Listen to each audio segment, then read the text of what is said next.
Hello जी, नमस्कार everyone. कैसे हैं सारे प्यारे बच्चे। मैं डॉक्टर प्रियंका मिश्रा आपकी अपनी जूलॉजी फैकल्टी लेकर के आई हूँ NEET Hindi podcast biology podcast series में अगला अध्याय जैव प्रौद्योगिकी इकाई का पहला अध्याय जैव प्रौद्योगिकी सिद्धांत एवं प्रक्रम बायोटेक्नोलॉजी प्रिंसिपल्स एंड प्रोसेस।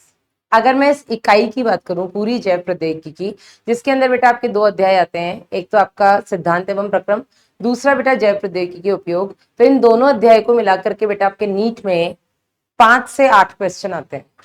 5 से 8 क्वेश्चन का मतलब हुआ बेटा 20 से 32 नंबर, है ना।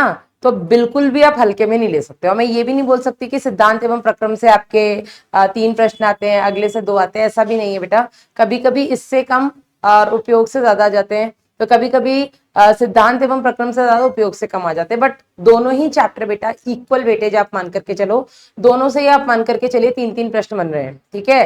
तो बिल्कुल भी हल्के में नहीं ले सकते। वैसे भी कक्षा 12वीं का कोई भी अध्याय आप हल्के में नहीं ले सकते। सारे ही इंपॉर्टेंट हैं, सारे ही ज्यादा वेटेज वाले चैप्टर हैं। और रही बात अपना जब टारगेट है मैडम जूलॉजी में 180 में से 180 स्कोर करना है, तो तुम किसी भी चैप्टर को हल्के में नहीं ले सकते, चाहे वो कितना भी छोटा हो, कितना भी इजी हो, कितना भी टफ हो, तुम्हें उसको पढ़ना ही पड़ेगा। चलिए, तो जल्दी से अपने ईयरफोन्स लगाइए, आंखों को बंद करिए, मेरे लिरिक्स पर ध्यान दीजिए, मेरे लिरिक्स जो बिल्कुल एनसीईआरटी से मेल खाते हैं। शुरू करते हैं बेटा जैव प्रौद्योगिकी सिद्धांत एवं प्रक्रम का परिचय वाला भाग। तो परिचय में सबसे पहले एक ही बात बताई गई है, जैव प्रौद्योगिकी होती क्या है। तो ईएफबी यानी कि यूरोपियन फेडरेशन ऑफ बायोटेक्नोलॉजी के हिसाब से जैव प्रौद्योगिकी का मतलब है जीव के अंदर टेक्नोलॉजी का लगाना। किसी भी कोशिका का कोई कोशिकांग या उसका कोई अणु, जिनको हम जैव अणु बोलते हैं, इनमें आप इस तरीके का बदलाव करें या इनके साथ आप इस तरीके से छेड़खानी करें कि उससे बनने वाले जो भी उत्पाद हैं वो मानव के लिए उपयोगी होने चाहिए। उनका किसी भी तरीके का साइड इफेक्ट ऐसा नहीं होना चाहिए जो मानव के लिए नुकसानदायक हो, ठीक है। ये बेटा आपकी जैव प्रौद्योगिकी की परिभाषा हुई। थोड़ा इसका आगे बढ़ते हैं। अगर हम इसके इतिहास पे नजर डालें तो जैव प्रौद्योगिकी के जनक बेटा हम पॉल बर्ग अंकल को बोलते हैं। क्यों बोलते हैं? क्योंकि पॉल बर्ग सबसे पहले वो साइंटिस्ट थे जिन्होंने की जीवों के साथ छेड़खानी शुरू की थी। कैसे शुरू की थी? तो इन्होंने सबसे पहले बेटा एक सिमियन वायरस का जीन लेकर के एक लैम्डा फेज, जो कि एक बैक्टीरियोफेज है, बैक्टीरियोफेज मतलब जो कि जीवाणु भोजी है, उस बैक्टीरियोफेज की मदद से, एक लैम्डा फेज की मदद से इन्होंने सिमियन वायरस का एक जीन किसके अंदर भेजा था? जीवाणु के अंदर, ठीक है। इसीलिए बेटा पॉल बर्ग अंकल को हम फादर ऑफ बायोटेक्नोलॉजी यानी कि जैव प्रौद्योगिकी का जनक बोलते हैं, क्योंकि सबसे पहले जीवों के साथ छेड़खानी इन्होंने शुरू की थी, ठीक है। वहीं बेटा जैव प्रौद्योगिकी को जो शब्द है, जो बायोटेक्नोलॉजी शब्द है बेटा, ये कार्ल एरेकी द्वारा दिया गया। एक और इसमें बहुत इंपॉर्टेंट चीज, सबसे पहला जो पुनर्योगज डीएनए था वो किसने बनाया था? तो स्टैनली कोहेन और हर्बर्ट बॉयर ने 1972 में सबसे पहला पुनर्योगज डीएनए बनाया था। कैसे बनाया था? तो इन्होंने एक प्रतिजैव प्रतिरोधी जीन, एंटीबायोटिक रेजिस्टेंट जीन को लिया, उसको इन्होंने सैल्मोनेला टाइफिम्यूरियम नाम के जीवाणु के प्लाज्मिड के साथ जोड़ा। प्रतिजैव प्रतिरोधी जीन को प्लाज्मिड के साथ जोड़ा। प्लाज्मिड किसमें से निकाला था? सैल्मोनेला टाइफिम्यूरियम नाम के जीवाणु से। इन दोनों को बेटा जोड़ करके इन्होंने सबसे पहले पुनर्योगज डीएनए बनाया। इस पुनर्योगज डीएनए को इन्होंने किसमें डाला? जीवाणु इकोलाई में। इकोलाई में ना केवल इन्होंने डाला, इन्होंने ये भी देखा कि जब वो जीवाणु अपना संतति बनाती है, जब वो अपनी डॉटर सेल्स बनाती है, तो प्रत्येक डॉटर सेल के अंदर बेटा ये जो पुनर्योगज डीएनए है ये जाना चाहिए, ठीक है। और यही बेटा पुनर्योगज डीएनए तकनीक के स्टेप्स भी होते हैं, जो कि 3 आपके एनसीईआरटी में दिए हैं। कि सबसे पहले तो आपको अपना वांछित जीन चुनना है। वांछित जीन को बेटा आपको आपके परपोषी कोशिका में डालना है। और तीसरा, ना केवल परपोषी कोशिका में डालना है, आपको ये देखना है कि परपोषी कोशिका के अंदर वो अपनी गुणन यानी कि अपनी कॉपीज बना रहा है, अपनी प्रतिकृतियां बना रहा है। और प्रतिकृति बनाने के साथ साथ प्रत्येक संतति कोशिका के अंदर वो वंशानुगत यानी कि इनहेरिट भी हो रहे हैं, जा भी रहे, ठीक है। आगे बढ़ते हैं बेटा। सिद्धांत क्या है जैव प्रौद्योगिकी के? जो कुछ भी हम करते हैं बायोटेक्नोलॉजी में, ये 2 सिद्धांतों पर होना चाहिए। पहला बेटा आपका जेनेटिक इंजीनियरिंग, जिसको हम बोलते हैं आनुवांशिक अभियांत्रिकी। दूसरा हो गया आपका केमिकल इंजीनियरिंग, जिसको हम बोलते हैं रासायनिक अभियांत्रिकी।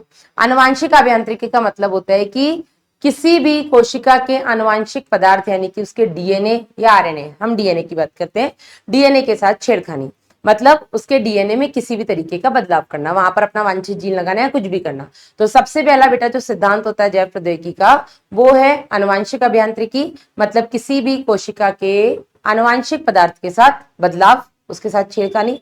दूसरा हो गया बेटा रासायनिक अभियांत्रिकी, केमिकल इंजीनियरिंग, जिसमें हम बेटा इस चीज का ध्यान रखते हैं कि आनुवांशिक पदार्थ में बदलाव के बाद जब तक उससे उसका उत्पाद बनेगा, यानी कि जीन से प्रोटीन बनेगा, इस पूरी प्रक्रिया के दौरान किसी भी तरीके का अवांछित जीन मतलब जो आपके काम का नहीं है, वो बेटा इस प्रक्रिया में नहीं आना चाहिए, क्योंकि एक बार वो आ गया तो फिर आपको आपका वांछित उत्पाद नहीं मिलेगा। ठीक है, तो आपको इस चीज का विशेष ध्यान रखना है कि आनुवांशिक पदार्थ में बदलाव के बाद, यानी कि आनुवांशिक अभियांत्रिकी करने के बाद पूरी प्रक्रिया के दौरान किसी भी तरीके का अवांछित जीन या कोई भी बाह्य पदार्थ उस पूरे प्रक्रिया में नहीं आना चाहिए। ठीक है, अब जैव प्रौद्योगिकी दो प्रकार की होती है। पहली होती है आपकी पारंपरिक या पुरानी जैव प्रौद्योगिकी, जिसको हम ट्रेडिशनल या ओल्ड बायोटेक्नोलॉजी बोलते हैं। दूसरी होती है बेटा आपकी आधुनिक या न्यू बायोटेक्नोलॉजी, जिसको हम मॉडर्न या आधुनिक या नई जैव प्रौद्योगिकी, जिसको हम मॉडर्न या न्यू बायोटेक्नोलॉजी बोलते हैं। क्या अंतर होता है दोनों में? तो जो पुरानी या पारंपरिक जैव प्रौद्योगिकी है, इसमें हम किसी भी जीव के प्राकृतिक क्षमता का उपयोग करते हैं। जैसे हमें पता है कि लैक्टोबैसिलस नाम का जो जीवाणु है, ये लैक्टिक एसिड जीवाणु, ये लैक्टिक एसिड बनाता है, और इसी लैक्टिक एसिड के चलते ये बेटा दूध में अगर उपस्थित हो तो दूध की जो प्रोटीन होती है केसीन, उसका ये आंशिक रूप से बेटा पाचन करता है और उसको प्रेसिपिटेट कर देता है, यानी कि उसको जमा देता है, जिससे कि दूध दही में परिवर्तित हो जाता है। तो ये इसकी प्राकृतिक क्षमता है कि लैक्टिक अम्ल बनाता है, और हमने उसी चीज का इस्तेमाल करके दूध से दही बनाना शुरू किया। दूसरा बेटा इसका उदाहरण ले लो, इंसुलिन।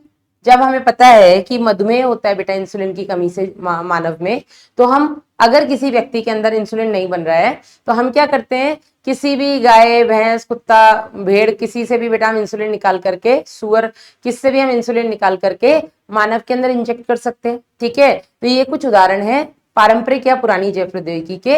अब इसके नुकसान क्या है? बढ़िया चीज है, तुम उसकी प्राकृतिक क्षमता का इस्तेमाल कर रहे हो, लेकिन इसका एक नुकसान है, और इसका नुकसान या इसकी कमी ये है कि इसमें आपके वांछित जीन तो जा ही रहे हैं, लेकिन वांछित के साथ साथ अवांछित जीन जाने की संभावना भी बहुत ज्यादा होती है, जो आपके किसी काम के नहीं है। ठीक है, और इसी का बेटा मैंने आपको एक उदाहरण दिया था कि एक किसान है जो अपने खेतों में दो तरीके के अमरूद हैं, एक है छोटा लेकिन बहुत मीठा, दूसरा बड़ा लेकिन मीठा नहीं है।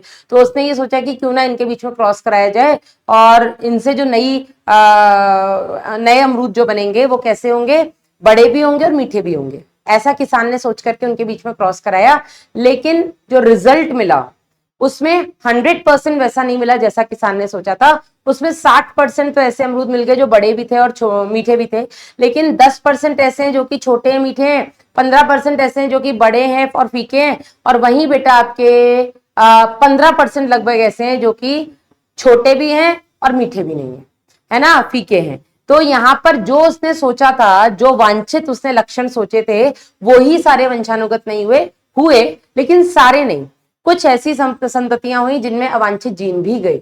ठीक है, तो ये बेटा आपकी पुरानी या पारंपरिक जैव प्रौद्योगिकी का नुकसान है या उसकी कमी है।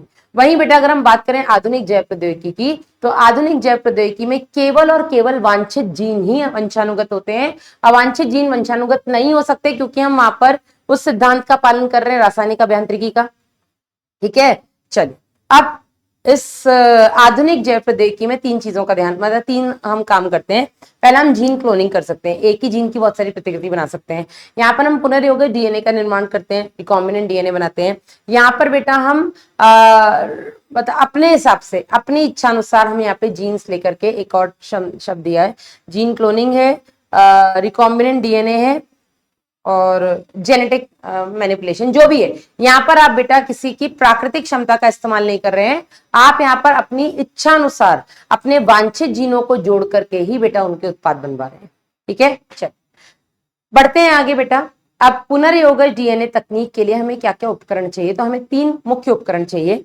सबसे पहला बेटा हमें उपकरण चाहिए एंजाइम्स, दूसरा हमें उपकरण चाहिए संवाहक जिनको हम बोलते हैं वेक्टर्स, तीसरा बेटा हमें उपकरण चाहिए एक परपोषी कोशिका यानी कि होस्ट से।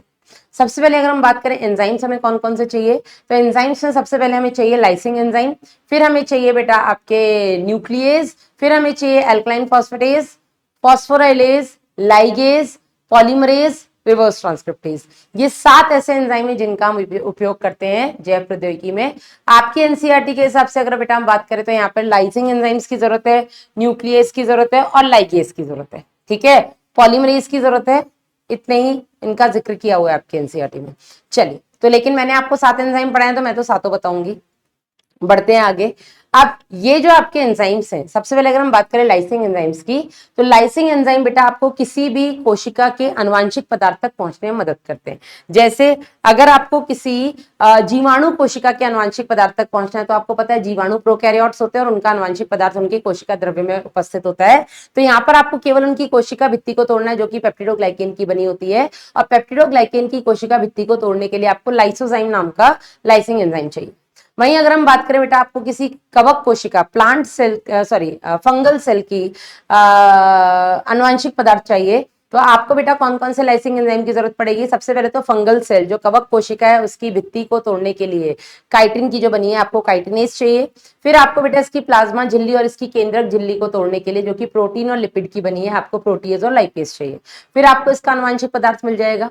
तीसरा बेटा अगर हम बात करें आपके अगर आपको कवक कोशिका का आनुवांशिक पदार्थ चाहिए, तो कवक कोशिका की भित्ति सेलुलोज की बनी है, उसके लिए आपको लाइसिंग एंजाइम चाहिए सेलुलेज।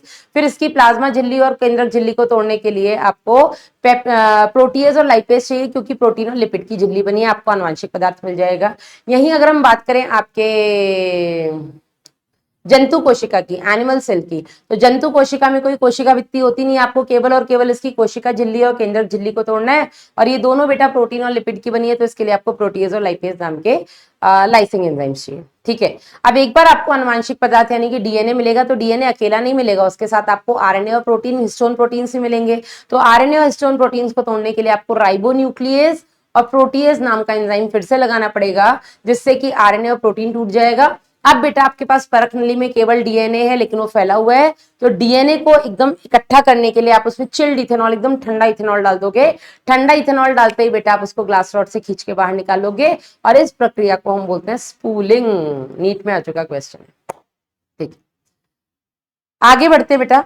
आगे बढ़ने से पहले ये तो हो गया लाइसिंग एंजाइम। न्यूक्लियस की हम बात करेंगे। न्यूक्लियस ऐसे एंजाइम्स हैं जो कि न्यूक्लिक अम्ल यानी कि आपके आनुवांशिक पदार्थ को काटने का, डीएनए को काटने का काम करते हैं। ठीक है, इस पर हम बात करें उससे पहले बेटा मैं बता दूं, आज जैव प्रौद्योगिकी हम जो कर पा रहे हैं ये दो खोज की वजह से कर पा रहे हैं। पहली खोज बेटा आपके प्रतिबंधन एंडोन्यूक्लियस की, दूसरी खोज आपके प्लाज्मिड की। और ये दोनों बेटा हमें मिले थे जो आपके जो वैज्ञानिक थे, जब वो जीवाणुओं पर अनुसंधान कर रहे थे, जब वो बैक्टीरियाज पर रिसर्च कर रहे थे, तो उनको दो बहुत बड़ी चीजें मिली, दो बहुत काम की चीज मिली। अगर उनको ये दो चीजें नहीं मिली होती तो शायद आज हम जैव प्रौद्योगिकी यानी कि बायोटेक्नोलॉजी भी प्रैक्टिस नहीं कर रहे होते। और वो दो चीजें थी आपका प्लाज्मिड और रेस्ट्रिक्शन एंडोन्यूक्लियस। तो प्लाज्मिड क्या होता है, नीट में आ चुका क्वेश्चन है। प्लाज्मिड बेटा एक द्विरज्जु की यानी कि डबल स्ट्रैंडेड गोलाकार यानी कि सर्कुलर डीएनए होता है।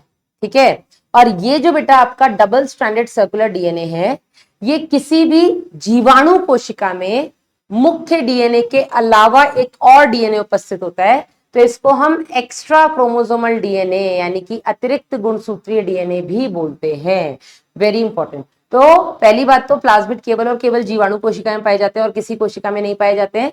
दूसरा बेटा प्लाज्मिड जीवाणु की एक अपनी गुणसूत्रीय डीएनए है, उसके अलावा बेटा उनमें एक अतिरिक्त गुणसूत्रीय डीएनए होता है जो कि डबल स्ट्रैंडेड यानी कि द्विरज्जु की और आपका गोलाकार, वृत्ताकार या सर्कुलर होता है, तो इसको बेटा हम बोलते हैं प्लाज्मिड। इस प्लाज्मिड की विशेषता है कि ये अपने पास मतलब इसके पास क्षमता है कि ये अपनी प्रतिकृतियां बना सकता है, और ना केवल ये प्रतिकृतियां बना सकता है, ये अपनी प्रतिकृति को संतति कोशिकाओं में भी भेज सकता है। ठीक है, अब इसको अपनी प्रतिकृति बनाने के लिए गुणसूत्रीय डीएनए की मतलब ये अपनी प्रतिकृति बनाने के लिए गुणसूत्रीय डीएनए पर निर्भर नहीं करता है।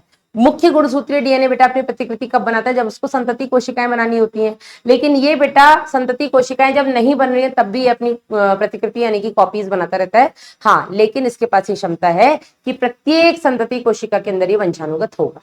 दूसरी खोज बेटा जो हुई थी आपके जीवाणु अनुसंधान के दौरान, वो थी प्रतिबंधन एंडोन्यूक्लियस एंजाइम की। ये जो आपके प्रतिबंधन एंडोन्यूक्लियस एंजाइम है, ये ऐसे एंजाइम होते हैं जो कि जीवाणुओं के अंदर पाए जाते हैं, और किसी भी विषाणु को जो अंदर उनको संक्रमित करने के लिए आ रहे हैं, उनके बेटा ये आनुवांशिक पदार्थ को काट देते हैं एक विशिष्ट स्थल पर जाकर के, जिसकी वजह से ये उस विषाणु की या विषाणु के संक्रमण को अपने अंदर होने से प्रतिबंधित करते हैं, रोकते हैं। इसीलिए बेटा हम इनको प्रतिबंधन एंडोन्यूक्लियस बोलते हैं। प्रतिबंधन इसलिए क्योंकि प्रतिबंधन कर रहे हैं विषाणु के संक्रमण को अपने अंदर। दूसरा बेटा ये उसके न्यूक्लिक अम्ल को बीच से विशिष्ट स्थल पर काटते हैं, इसलिए हम इनको एंडोन्यूक्लियस बोलते हैं। ठीक है, अब इसकी जो खोज थी ये बेटा आर्बर, नथान और स्मिथ ने की थी, जिसके लिए इनको 1963 में नोबेल पुरस्कार भी मिला था, if I am not wrong 1963 का। आगे बढ़ते हैं बेटा एंजाइम्स इन न्यूक्लियस में। तो न्यूक्लियस जो आपके एंजाइम्स होते हैं न्यूक्लिक अम्ल यानी कि अनुवांशिक पदार्थ को काटने का काम करते हैं। अब ये जो बेटा आपके न्यूक्लिक अम्ल हैं, ये न्यूक्लिक अम्ल आपके जो न्यूक्लियस हैं दो तरीके के होते हैं, एक्सोन्यूक्लियस और एंडोन्यूक्लियस। एक्सोन्यूक्लियस न्यूक्लिक अम्ल को सिरे से काटते हैं, वहीं एंडोन्यूक्लियस न्यूक्लिक अम्ल को बीच से काटते हैं। अब बीच में भी एक विशिष्ट स्थल से काटते हैं, इसलिए बेटा हम इनको प्रतिबंधन एंडोन्यूक्लियस बोल सकते हैं। और विशिष्ट स्थल इनके जो होते हैं उनको बेटा हम इनका रिकॉग्निशन साइट यानी कि इनका पहचान स्थल या पैलिंड्रोमिक न्यूक्लियोटाइड सीक्वेंस कहते हैं। ठीक है, अब ये जो बेटा प्रतिबंधन एंडोन्यूक्लियस है, आज की डेट में हमने जीवाणुओं के लगभग 230 स्ट्रेन में से प्रभेदों में से 900 से ज्यादा हमने प्रतिबंधन एंडोन्यूक्लियस ढूंढे हुए हैं, या हम इतने प्रतिबंधन एंडोन्यूक्लियस खोज चुके हैं। तो सबसे पहला खोजा गया आपका प्रतिबंधन एंडोन्यूक्लियस था बेटा हिंड 2। अब हिंड 2 का नाम हिंड 2 क्यों है आपको ये भी पता होना चाहिए, और हिंड 1 क्यों नहीं है मैडम जो सबसे पहला खोजा गया था। तो हिंड 1 बेटा आपका एक्सोन्यूक्लियस था। हम प्रतिबंधन एंडोन्यूक्लियस की बात करें तो सबसे पहला खोजा गया प्रतिबंधन एंडोन्यूक्लियस है आपका हिंड 2। नामकरण की बात करते हैं बेटा, तो किसी भी प्रतिबंधन एंडोन्यूक्लियस का जो पहला शब्द होता है, जैसे हिंड में H जो कैपिटल है बेटा, जिस भी जीवाणु से इसको खोजा गया है, जिस भी जीवाणु से इसको निकाला गया है बेटा, तो इस जीवाणु का नाम था हीमोफिलस इन्फ्लुएंजा। तो उस जीवाणु का जो जीनस है हीमोफिलस, वहां से बेटा H आया। इन्फ्लुएंजा इसकी प्रजाति या स्पीशी थी, वहां से IN आया। फिर बेटा इसका RD स्ट्रेन था, RD प्रभेद था, जिसमें से बेटा हमने D ले लिया तो हिंड, और 2 दूसरे नंबर पे इसको खोजा गया, इसलिए इसका नाम हिंड 2 रखा गया। इसी तरीके से इको R1 का बेटा आपकी एनसीईआरटी में जिक्र है। तो इको R1 को हमने क्योंकि एस्चेरिशिया कोलाई नाम के जीवाणु से निकाला, तो ई मतलब एस्चेरिशिया, CO कोलाई से निकाला, और RY इसका प्रभेद था, तो वहां से हमने R लिया और पहले नंबर में इसको निकाला गया, इसलिए इको R1। ठीक है, तो ये हो गया बेटा आपका इसका नामकरण। इसके अलावा जो इको R1 है, इको R1 का बेटा जो पहचान स्थल होता है वो एक पैलिंड्रोम है, जिसका जो पैलिंड्रोम है GAATTC। ठीक है, प्रत्येक प्रतिबंधन एंडोन्यूक्लियस का एक विशिष्ट पैलिंड्रोम होता है, उसी पर जाकर के कट करता है। तो किसी भी डीएनए को काटने से पहले बेटा ये पहले उस पूरे डीएनए की जो लंबाई है उसको पूरा ये जांचता है। लंबाई जांचने पर जहां कहीं भी इसको इसका पहचान स्थल मिलेगा वहां जाकर के उसको ये पहचानता है। पहचानने के बाद बेटा उसके केंद्र से थोड़ा दूर जाकर के ये शुगर फॉस्फेट बंध को काटता है, वेरी इंपॉर्टेंट। ठीक है, ये हो गया बेटा आपका प्रतिबंधन एंडोन्यूक्लियस। आगे बढ़ते हैं बेटा, अगला हो गया आपका एल्कलाइन फॉस्फेटेज। तो एल्कलाइन फॉस्फेटेज का काम होता है किसी भी डीएनए के 5 डैश सिरे से फॉस्फेट समूह को हटाना। फॉस्फोराइलेज का काम होता है 5 डैश समूह पर फॉस्फेट को समूह को जोड़ना। लाइगेज का काम होता है 2 डीएनए के टुकड़ों को जोड़ना। आपका पॉलीमरेज का काम होता है बेटा पॉलीमर यानी कि उसकी प्रतिकृति बनवाना किसी भी डीएनए के भाग की। और रिवर्स ट्रांसक्रिप्टेज का काम होता है बेटा आरएनए से डीएनए बनाना। ठीक है, ये हो गए आपके सारे के सारे एंजाइम्स। दूसरा है आपका संवाहक। संवाहक यानी कि वेक्टर। क्या होते हैं संवाहक? तो संवाहक ऐसे आनुवंशिक पदार्थ हैं जो आपके वांछित जीन को किसी भी परपोषी कोशिका में लेकर के जाएंगे। अब एक आदर्श संवाहक के क्या क्या लक्षण होने चाहिए? तो सबसे पहले इसके पास एक ओआरआई स्थल होना चाहिए। ओआरआई स्थल के 2 काम होते हैं। पहली बात तो यहाँ से प्रतिकृति की शुरुआत होती है, और दूसरा बेटा कितनी नंबर ऑफ प्रतिकृति होनी है, प्रतिकृति की संख्या कितनी होनी है, वो भी बेटा आपका ओआरआई स्थल ही कंट्रोल करता है। आ चुका क्वेश्चन। दूसरा बेटा इसके पास कम से कम एक आरोपी स्थल होना चाहिए। आरोपी मतलब प्रोटीन ऑफ रेप्लिकेशन, जो कि ये आरोपी स्थल एक प्रोटीन बनाता है जो कि प्रतिकृति की शुरुआत करवाता है। तीसरा बेटा इसके पास कम से कम एक क्लोनिंग स्थल होना चाहिए। क्लोनिंग स्थल वो जगह होती है जहां पर आकर के आपका प्रतिबंधन एंडोन्यूक्लियस काटता है, वहां पर ही आप अपना वांछित जीन लगा सकते हैं। चौथा बेटा इसके पास कम से कम एक वर्ण योगी चिन्हक यानी कि सिलेक्टेबल मार्कर होना चाहिए। वर्ण योगी चिन्हक ऐसे जीन्स होते हैं जिनकी मदद से आप रूपांतरज या पुनर्योगज को अपुनर्योगज कोशिका से अलग कर सकते हैं। ठीक है, अब पांचवा बेटा ये आकार में छोटे होने चाहिए जिसके चलते ये हैंडल करने में आसान होते हैं। ठीक है। अब आपकी एनसीईआरटी में जो संवाहक का जिक्र है डिटेल में, वो है बेटा आपका पीबीआर 322। पीबीआर 322 को लैब में बनाया गया था, जहां पर पी का मतलब है प्लाज्मिड। बॉलिवर और रॉड्रिग्यूज ने बेटा क्योंकि इनको बनाया था इसलिए इसका नाम पीबीआर रखा गया। 322 मतलब इतने बार प्रयोग करने के बाद बेटा इनको एक सफल पीबीआर या एक सफल प्लाज्मिड मिला। ठीक है। अब यहाँ पर बेटा ओआरआई स्थल और आरओपी स्थल आपको मैंने बताई दी है। इसके पास क्लोनिंग स्थल कौन कौन से हैं? तो बेटा इसके पास क्लोनिंग स्थल है पीएसटी1, पीवीयू1, इको-R1, CLA1, हिंड 3। इसके बाद फिर बेटा BAM-H1, SAL1। ये 7 इसके पास क्लोनिंग स्थल हैं। इसके अलावा बेटा इसके पास एक ओआरआई स्थल है, एक आरओपी स्थल है। जो इसका आरओपी स्थल है वहीं पर बेटा एक और क्लोनिंग स्थल है, लेकिन उसको हम क्लोनिंग स्थल इसलिए नहीं बोलते क्योंकि अगर हम वहां पर अपना प्रतिबंधन एंडोन्यूक्लियस लगाएंगे तो इसका आरओपी स्थल जो होगा वो निष्क्रिय हो जाएगा। तो आरओपी वाले स्थल पर ही एक जीन है जो कि PST2 के लिए भी नहीं, PVU2 के लिए भी बेटा वो क्लोनिंग स्थल होता है। तो इसलिए हम इसको क्लोनिंग स्थल में नहीं गिनते, क्योंकि अगर हम PVU2 लगा देंगे तो आरओपी स्थल निष्क्रिय हो जाएगा। ठीक है। तो क्लोनिंग स्थल के पास 7 है। वर्ण योग्य चिन्हक की अगर हम बात करें तो इसके पास 2 ऐसे जीन है जो कि सेलेक्टेबल मार्कर का काम करते हैं।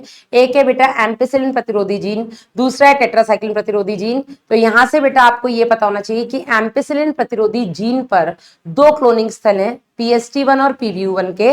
वहीं टेट्रासाइक्लिन प्रतिरोधी जीन पर 2 क्लोनिंग स्थल हैं, BAM-H1 और SAL1 के।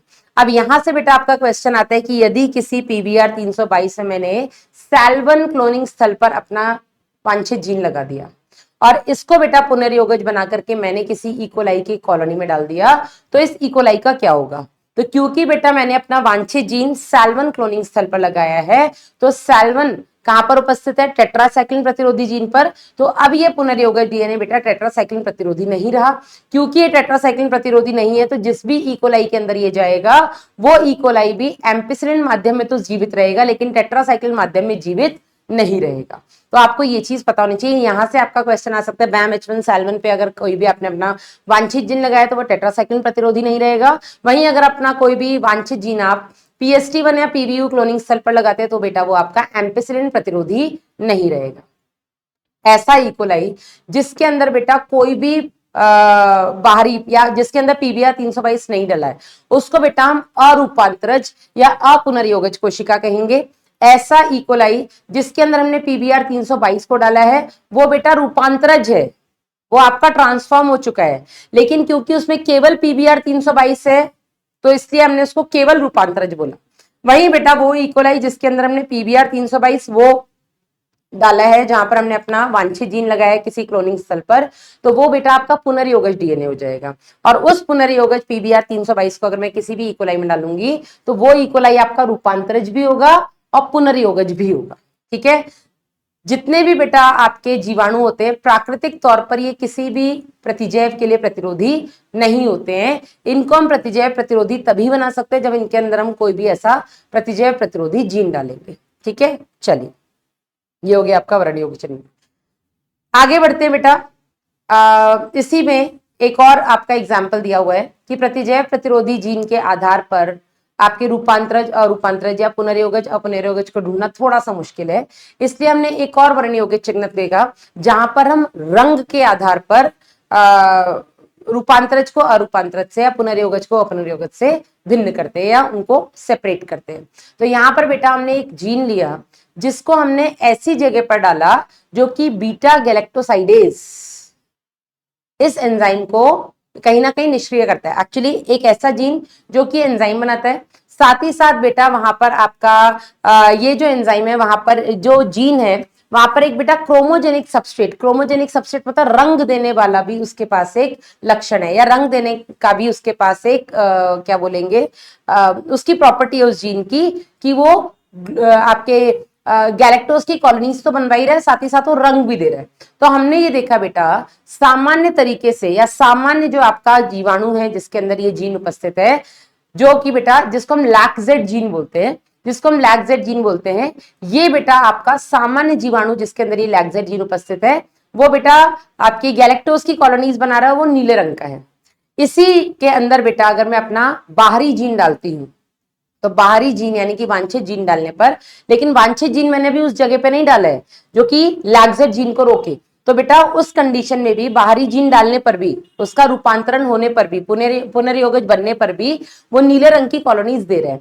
वही बेटा अगर मैंने इस बाहरी जीन को, वांछित जीन को उस जीन की जगह पर लगाया लैक्जेट जीन पर, जहां पर उसका क्रोमोजेनिक सबस्ट्रेट यानी कि जो रंग देने वाली जो उसका जीन वाला जो लक्षण था उसको बेटा मैंने निष्क्रिय कर दिया है। वांछित जीन के लगाते ही बेटा उसका रंग देने की जो प्रॉपर्टी है वो खत्म हो गई, जिसके चलते उसकी जो कॉलोनीज बनेंगी बेटा वो सफेद रंग की कॉलोनीज बनेंगी। ठीक है, इसको बेटा हम बोलते हैं निवेशी निष्क्रियता यानी कि इंसर्शन इनएक्टिवेशन, कि बाहरी जीन के इंसर्ट करते ही, उसके निवेश करते ही उसका जो कैरेक्टर था वो निष्क्रिय हो गया, यानी कि वो रंग देने वाली उसकी प्रॉपर्टी थी वो खत्म हो गई। ठीक है, अन्य बेटा जो संवाहक हम जैव प्रौद्योगिकी में यूज कर सकते हैं, वैसे तो कई सारे, पर एनसीईआरटी में जो जिनका जिक्र है वो बेटा आपके रेट्रोवायरस, पश्च विषाणु।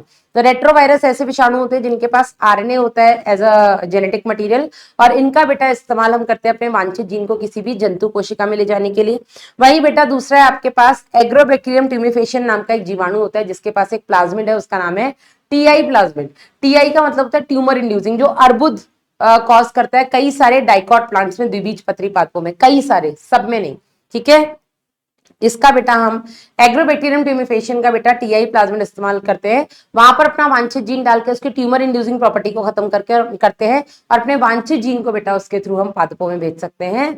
और ये जो एग्रोबैक्टीरियम ट्यूमिफेशियन है इसको हम प्राकृतिक आनुवांशिक अभियांत्रिक भी बोलते हैं, नेचुरल जेनेटिक इंजीनियर बोलते हैं, क्योंकि इसके पास नेचुरली ये क्षमता है कि ये कई सारे द्विबीजपत्री पादपों में अर्बुद कॉज कर सकता है, उनके अंदर बदलाव कर सकता है। तीसरा बेटा हम जीवाणु भोजी का इस्तेमाल कर सकते हैं, अगर मुझे जीवाणु के अंदर कोई भी ऐसा बदलाव करना है तो।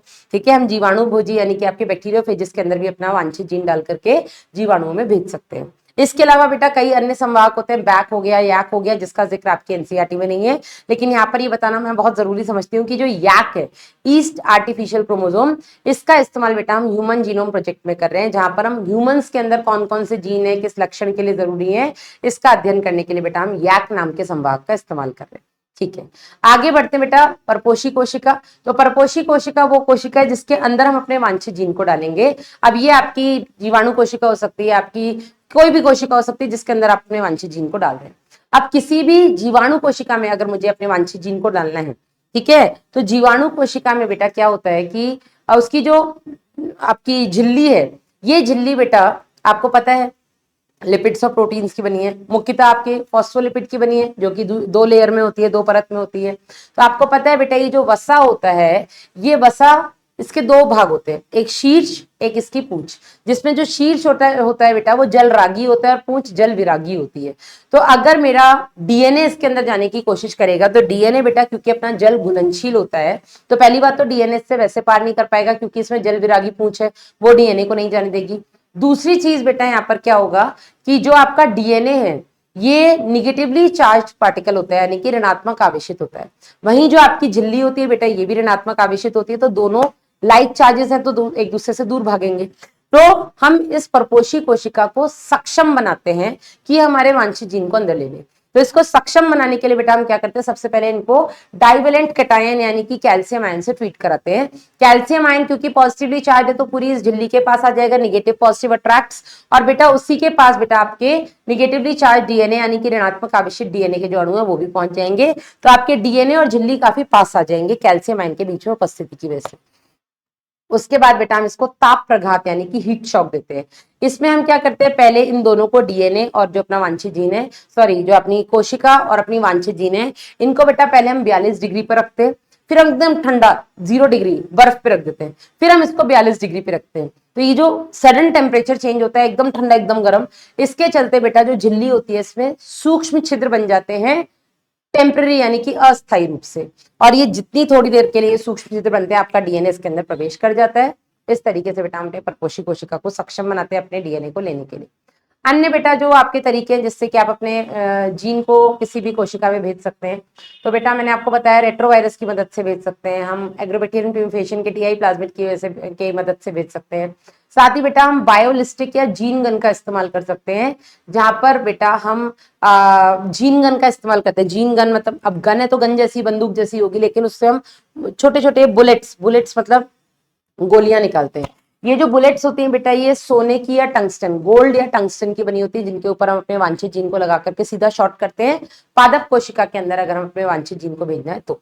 ठीक है, वहीं बेटा अगर मुझे जंतु कोशिकाएं भेजना है तो मैं रेट्रोवायरस का इस्तेमाल कर सकती हूँ। मैं आईसीएसआई टेक्निक यानी कि सूक्ष्म अंतःक्षेप, बहुत ही जो माइक्रो नीडल्स होती हैं उनकी मदद से बेटा मैं अपने स्पर्म को सीधा अंडाणु के अंदर भेज सकती हूँ, है ना। तो ये आपकी जंतु कोशिका का हो गया। तो ये कुछ तरीके होते हैं बेटा जिसमें कि हम वेक्टरलेस, बिना संवाहक के हम अपना जीन का स्थानांतरण करते हैं। ठीक है, अब ये तो हो गए अपने सारे उपकरण, हमें क्या क्या चाहिए इस जैव प्रौद्योगिकी की प्रक्रिया को करने के लिए। अब हम बात करते हैं रिकॉम्बिनेंट डीएनए टेक्नोलॉजी, जो आपकी प्रोसेस होती है, किसके कौन कौन से स्टेप्स होते हैं। तो पुनर्योगज डीएनए जो बनता है आपका, या इस प्रक्रिया में कौन कौन से स्टेप्स होते हैं, यहां से बेटा आपके नीट में क्वेश्चन आया। तो सबसे पहले तो आपको इनके जो भी स्टेप्स होते हैं उनका सही क्रम पता होना चाहिए। तो सबसे पहला क्रम होता है बेटा अपने डीएनए को पृथक करना। ठीक है, जो भी आपका वांछित आनुवांशिक पदार्थ है उसको पृथक करना। तो वांछित आनुवांशिक पदार्थ को पृथक करने के लिए हम लाइसिंग एंजाइम का इस्तेमाल करते हैं और स्पूलिंग की तकनीक से हम अपने डीएनए को अलग कर लेते हैं। उसके बाद बेटा होता है डीएनए को विशिष्ट स्थल पर काटना, और डीएनए को विशिष्ट स्थल पर काटने के लिए हम जेल इलेक्ट्रोफोरेसिस तकनीक का इस्तेमाल करते हैं। यहां से आपके नीट में कई बार कई सारे क्वेश्चन वही घुमा फिरा करके आ जाते हैं। जेल इलेक्ट्रोफोरेसिस टेक्निक में बेटा हम क्या करते हैं, हम एक एग्रोस जेल की प्लेट तैयार करते हैं। इस एग्रोस जेल का बेटा स्रोत क्या होता है, तो समुद्र में पाई जाने वाली जो समुद्री घास होती है, सीवीड, लाल शैवाल बेटा, जेलिडियम ग्रेसिलेरिया, यहां से बेटा हम इस एग्रोस जेल को निकालते हैं। इस एग्रोस जेल को हम इस प्लेट में लगाते हैं और वहां पर हम एक जगह कुएं बनाते हैं छोटे छोटे। उन कुएं के पास हम नेगेटिव इलेक्ट्रोड लगाते हैं और दूसरी तरफ प्लेट के बेटा हम पॉजिटिव इलेक्ट्रोड लगाते हैं। इस कुएं के अंदर बेटा हम जो भी हमने डीएनए को पृथक किया है उसको प्रतिबंधन एंडोन्यूक्लियस के साथ छोड़ देते हैं। ठीक है, अब ये जो आपका प्रतिबंधन एंडोन्यूक्लियस है बेटा, ये इस पूरे डीएनए की लेंथ को इंस्पेक्ट करेगा, जहां उसको उसका पहचान स्थल मिलेगा उसको काटेगा, और काटने के बाद बेटा वो पहचान जो डीएनए के टुकड़े हैं, क्योंकि डीएनए नेगेटिव है, नेगेटिव इलेक्ट्रोड के पास हमने लगाया तो डीएनए पॉजिटिव इलेक्ट्रोड की तरफ चल के जाएंगे। ठीक है, अब जब ये डीएनए बेटा अपनी आकृति, अपने आकार के हिसाब से चलते हैं, तो जो जितना बड़ा डीएनए है वो उतना कम चल पाता है, जितना छोटा हल्का डीएनए का टुकड़ा है बेटा वो उतना दूर तक भागेगा। तो ये जो बेटा आपके डीएनए के टुकड़े हैं, ये सीविंग इफेक्ट यानी कि तैरना शुरू करते हैं। छोटा डीएनए सबसे दूर जाएगा, सबसे हल्का सबसे दूर जाएगा। अब बेटा ये हमें नेकेड आइज से नहीं दिख सकते, हमें डायरेक्ट आंखों से नहीं दिख सकते, तो इसको हम अभिरंजित करते हैं किससे, एथिडियम ब्रोमाइड नाम की स्टेन से। नीट में आ चुका क्वेश्चन है। एथिडियम ब्रोमाइड से जब हम इसको स्टेन करते हैं, साथ ही हम इसको पराबैंगनी किरणों में एक्सपोज करते हैं, तो बेटा हमें ये आपके जो डीएनए के पट्टे हैं, ये नारंगी, चमकीले नारंगी पट्टे, ब्राइट ऑरेंज कलर के बैंड्स देखने को मिलते हैं। नीट में आ चुका क्वेश्चन है। अब जो भी आपका वांछित डीएनए उसको आपको कैसे पता लगेगा, तो उसके लिए बेटा हम एक डीएनए प्रोब का इस्तेमाल करते हैं। ये डीएनए प्रोब आर्टिफिशियली बनाए गए न्यूक्लियोटाइड सीक्वेंस होते हैं। हम इस डीएनए प्रोब को उस एग्रोस जेल प्लेट के ऊपर घुमाते हैं, जहां उसका कॉम्प्लीमेंट्री स्ट्रैंड होता है उससे चिपक जाता है। उसको बेटा हम एग्रोस जेल को के साथ उस डीएनए को काट करके बाहर निकालते हैं और बाद में डीएनए को उस एग्रोस जेल से अलग कर देते हैं, और इस प्रक्रिया को बेटा हम छालन यानी कि इल्यूजन बोलते हैं। नीट में आ चुका क्वेश्चन है। ठीक है, दो स्टेप हो गए अपने। पहला जो भी आपका वांछित आनुवांशिक पदार्थ है उसको पृथक्करण, दूसरा बेटा आनुवांशिक पदार्थ यानी कि डीएनए को विशिष्ट स्थल पर काटना, तीसरा बेटा जो भी आपको डीएनए का फ्रेगमेंट मिला है उसको एम्पलीफाई करना है, यानी कि उसको उसकी प्रतिकृतियां बनाना। उसको एम्पलीफिकेशन की हिंदी क्या होती है यार, मैं फिर भूल गई, उसकी संख्या बढ़ाना है ना। और उसके लिए बेटा हम एक टेक्निक का इस्तेमाल करते हैं जिसका नाम है पीसीआर, पॉलीमरेज श्रृंखला अभिक्रिया, पॉलीमरेज चेन रिएक्शन। नीट में आ चुका क्वेश्चन, पीसीआर का फुल फॉर्म। इस पीसीआर में बेटा हम 3 स्टेप फॉलो करते हैं। नीट में 3 बार आ चुका क्वेश्चन है। सबसे पहले बेटा हम विकृतीकरण करते हैं, यानी कि हम इसमें डीनेचुरेशन करते हैं, फिर हम तापानुशीलन करते हैं जिसको हम एनीलिंग बोलते हैं, फिर बेटा हम प्रसार करते हैं जिसको हम एक्सटेंशन बोलते हैं। तो ये तीनों जो सीक्वेंस है इसका आपको सही क्रम पता होना चाहिए। DAE, विकृतीकरण, तापानुशीलन, प्रसार, डीनेचुरेशन, एनीलिंग, एक्सटेंशन। 3 बार आ चुका क्वेश्चन है। ठीक है, डीनेचुरेशन में बेटा हम 90 से 94 डिग्री का टेम्परेचर देते हैं, जिसमें आपके डीएनए के जो दोनों स्ट्रैंड्स होते हैं ये बेटा अलग हो जाते हैं, बीच में हाइड्रोजन बॉन्ड्स टूट जाते हैं, तो ये दोनों स्ट्रैंड्स अलग हो जाते हैं। तापानुशीलन में हम डीएनए उपक्रामक लगाते हैं या आरएनए उपक्रामक, प्राइमर्स लगाते हैं। ये प्राइमर्स बेटा हमने आर्टिफिशियली लैब में तैयार किए और इनको बेटा हम दोनों डीएनए की रज्जू पर लगा देते हैं, और फिर यहीं पर बेटा ये जो आपके उपक्रामक लगते हैं, आरएनए प्राइमर्स या डीएनए प्राइमर्स जो हम लगाते हैं बेटा, ये लगाने के बाद यहाँ पर आपके एटीपी, मैग्नीशियम, इन सब की जरूरत पड़ती है। तीसरे स्टेप में बेटा प्रसार में हम क्या करते हैं, हम एंजाइम का इस्तेमाल करते हैं, डीएनए पॉलीमरेज। ये जो डीएनए पॉलीमरेज है इसका स्रोत है, क्योंकि ये हम जो टेम्परेचर आपका तापमान विचलन का टेम्परेचर होता है 40 से 65, जो प्रसार होता है बेटा ये हम 72 डिग्री सेल्सियस पे करते हैं। अब 72 डिग्री सेल्सियस पे जो हमें डीएनए पॉलीमरेज चाहिए, हमारा डीएनए पॉलीमरेज काम नहीं कर सकता, क्योंकि हमारा डीएनए पॉलीमरेज 72 डिग्री सेल्सियस पे एंजाइम है ना, डिनेचर हो जाएगा, उसके सारे बॉन्ड्स ही टूट जाएंगे। तो इसके लिए हमको एक ताप स्थायी एंजाइम चाहिए होता है, जो हम थर्मस एक्वेटिकस नाम के जीवाणु से निकालते हैं। वेरी इंपॉर्टेंट, नीट में आ चुका है, क्योंकि बेटा हम इसको थर्मस एक्वेटिकस से निकालते हैं, इसीलिए इस एंजाइम का नाम है टैक पॉलीमरेज, नीट में आ चुका है। इस टैक पॉलीमरेज की मदद से बेटा हम आपके प्रसार में पूरे पूरे डीएनए के एक रज्जु के विपरीत दूसरी रज्जु बना देते हैं, और इस तरीके से आपको एक डीएनए से 2 डीएनए मिल जाते हैं। ठीक है, अब कुल कितनी, अगर आप पीसीआर की साइकिल चलाएंगे उसमें आपको कितने डीएनए की कॉपीज मिलेंगे, उसका फॉर्मूला होता है 2 की पावर n। यहाँ पर n का मतलब होता है नंबर ऑफ साइकिल्स। सपोज आपने 4 बार पीसीआर साइकिल चलाई, तो 4 साइकिल के बाद आपको कितने डीएनए मिलेंगे, तो 2 की पावर 4 हो जाएगी, 2 इंटू 2 इंटू 2 इंटू 2, तो 2 2 4, 4 2 8, 8 2 16। तो 4 साइकिल में आपको 16 डीएनए की प्रतिकृतियां मिल जाएंगी। ठीक है, फिर आता है आपका चौथा स्टेप। चौथे स्टेप में हम हमारे जो भी अपना डीएनए मिला उसको पुनर्योगज डीएनए बना करके किसी भी परपोषी कोशिका में निवेश करते हैं। कैसे निवेश करते हैं हमें पता है, कौन सी कोशिका, उसके हिसाब से हम निवेश टेक्निक भी उस हिसाब से इस्तेमाल करते हैं। पांचवें स्टेप में बेटा हम अपने जीन उत्पाद को प्राप्त करते हैं। ठीक है, जो भी आपने बायोजीन डाला है उस बायोजीन को हम रिकॉम्बिनेंट डीएनए बना करके डालते हैं। उस रिकॉम्बिनेंट डीएनए से बनने वाली प्रोटीन को, जो उत्पाद बनेगा, डीएनए है तो प्रोटीन बनाएगा ना, तो रिकॉम्बिनेंट डीएनए से बनने वाली प्रोटीन को हम रिकॉम्बिनेंट प्रोटीन यानी कि पुनर्योगज प्रोटीन बोलते हैं। अब ये पुनर्योगज प्रोटीन आप कम मात्रा में बनाएंगे तो आप प्लाम में बना लेंगे, ज्यादा मात्रा में बनाएंगे तो उसके लिए आपको बायोरिएक्टर नाम का एक उपकरण लगता है।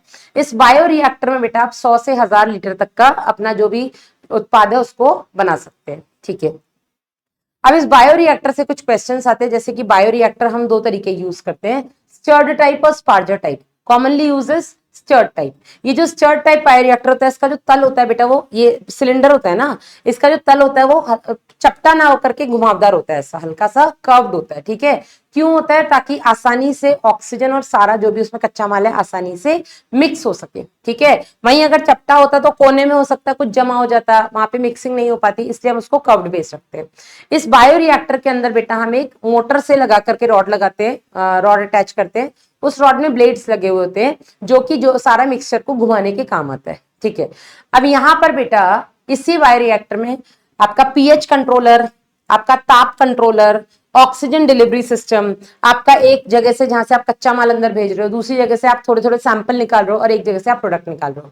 तो यहाँ पे आप कंटिन्यूअसली एक तरफ से कच्चा माल भेजते रहते हो, दूसरी तरफ से अपना सैंपल निकालते रहते हो, और इस तरीके से बेटा ये कंटिन्यूअस प्रोसेस होता है। तो बायोरिएक्टर के अंदर आपका यही इंपॉर्टेंट है। पहली चीज तो उसका बेस कर्व्ड क्यों होता है, ताकि आसानी से मिक्सिंग हो जाए ऑक्सीजन और बाकी सारे माल की।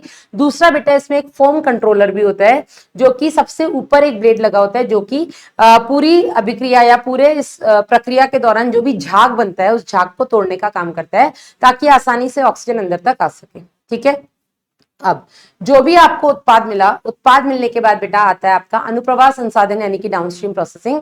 इस डाउनस्ट्रीम प्रोसेसिंग में हम पूरे के पूरे उत्पाद को जो भी हम निकाल रहे हैं उसको हम बेटा सेपरेट, पृथक करके उसको प्यूरिफाई करते हैं, यानी कि हम उसका शोधन, उसका पृथक्करण और शोधन करते हैं। ठीक है, उसको हम सेपरेट करके प्यूरिफाई करते हैं। तो अनुप्रवाह संसाधन में यही 2 चीजें आती है, पृथक्करण और शोधन, सेपरेशन एंड प्यूरिफिकेशन।